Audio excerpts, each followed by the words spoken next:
Next, I'd like to welcome to this stage our County Council President, Andrew Friedson.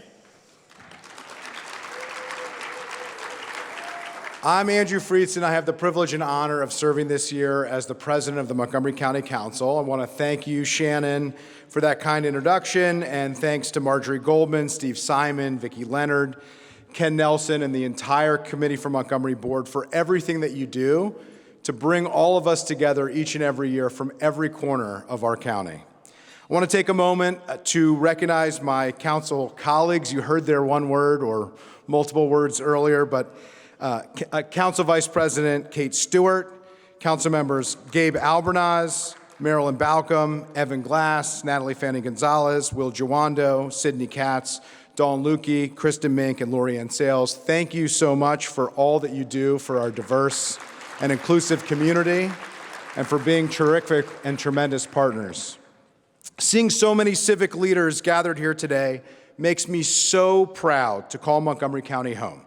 I'm deeply humbled to be part of a coalition of business, nonprofit, labor, and faith leaders committed to moving Montgomery County and Maryland forward. I'm excited to be in this new role as the council president this year and to share a little bit about what we've achieved during the last year, where we're headed, and how we can work together and partner together with each of you in order to get there.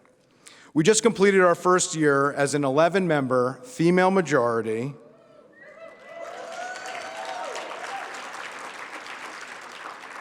and I'm proud of the progress that this 20th council has made, united around some key priorities. We continue to tackle the housing crisis, implemented measures for a sustainable, greener future, bolstered support for our local businesses, grew our biohealth sector, advanced safer roads, protected our healthcare commitments for our public employees and retirees, and maintained our long-running AAA bond rating.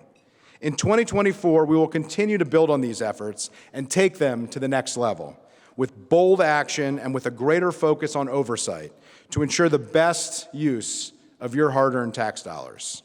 As we live by the county's motto, Gardes Bien, to guard well, transparency and accountability will be our governing doctrine.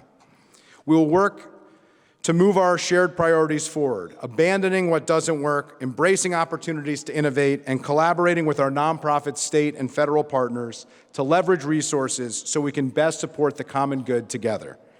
We will redouble our efforts to address our housing crisis, to make sure our residents are healthy, housed, and have access to quality jobs, transit, and educational opportunities. As we plan for a sustainable future for our youngest residents, we must also respond to the needs of our older residents. That starts with delivering on our efforts to make universal early child care a reality in Montgomery County.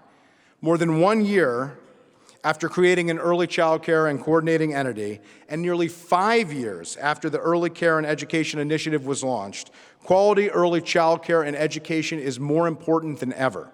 It's a moral imperative and an economic imperative, and we need to move forward together. On the other end of the spectrum, we will uplift the fastest growing segment of our population, our older adults, so we can fulfill our capabilities as a county of vital aging and a community in Montgomery County for a lifetime. We took a significant first step this week with the introduction of a targeted older adult property tax credit. We also understand that none of these priorities are possible unless we can afford to fund them. And that requires a thriving private sector economy with a diverse and purpose-driven talent pool, unrivaled public and private assets, and the best community partners anywhere. Those of you here in this room, I know we have what's needed to emerge in Montgomery County as a regional and global economic powerhouse. As we work to grow a thriving economy, we want to make sure that everyone in our community can benefit from it. All of us in this room understand educational opportunities and transportation are the great equalizers. We will focus on maintaining a world-class public school system that has been the foundation of our strength and success over the years, and building a modern transportation network that connects residents to jobs and services. Half of our $6.7 billion budget goes to schools, as it should. But with unprecedented needs and finite resources, we must make sure that every dollar is put to its best use to serve our greatest needs. The stakes have never been higher, and we are committed to meeting this critical moment in public education together. As we invest at record levels, we must also ensure accountability to achieve that success. We will work collaboratively with state partners and the Board of Education to provide accountability for investments in educational outcomes for all our students. Last year, we added 2 new Inspector General positions dedicated exclusively to Montgomery County Public Schools. And additionally, during my first week as Council President, we commissioned the Office of Legislative Oversight to review and analyze all existing reports, analyze gaps in reporting requirements, and determine best practices to improve financial management, budgeting, and performance metrics. When it comes to transportation, we're all very concerned with the proposed $3.3 billion in wide-ranging cuts to Maryland's 6-year transportation plan. This poses a devastating blow to key transportation priorities, including local bus service, and threatens progress on economic development, on equity, and on environmental sustainability. Choking off transportation funding to counties will leave behind many of our most vulnerable residents on the side of the road. Montgomery County has made substantial gains in bus service, and our residents rely on public transportation. They need it to get to their jobs, their classes, their medical appointments, and community services. Access to affordable transportation is also part of our racial equity and social justice agenda. We must continue the progress on transportation. The initial proposal from the Moore-Miller administration shows a $94 million hit to transportation in Montgomery County, including $17.4 million in cuts to ride-on service. I fully recognize that these proposed cuts are not value judgments. They're part of a broader, more significant budget challenge that the administration is facing that has been compounding over the years and has been inherited.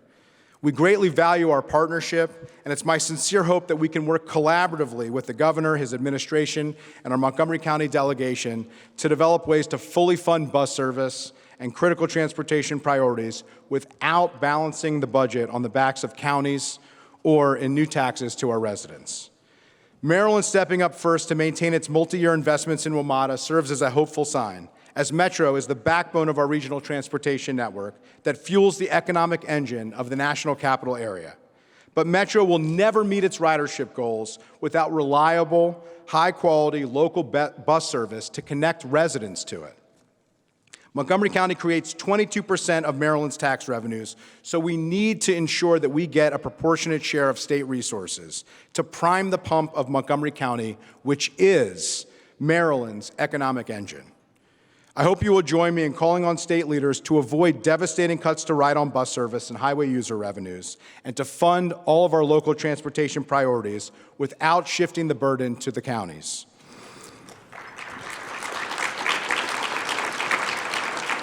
Thank you again for joining us this morning and for your contributions to our incredible community. I know that by working together, we will continue to accomplish great things in the year ahead for Montgomery County and for Maryland. Happy holidays, and let's work together to make sure 2024 is our best year yet. Thank you so much.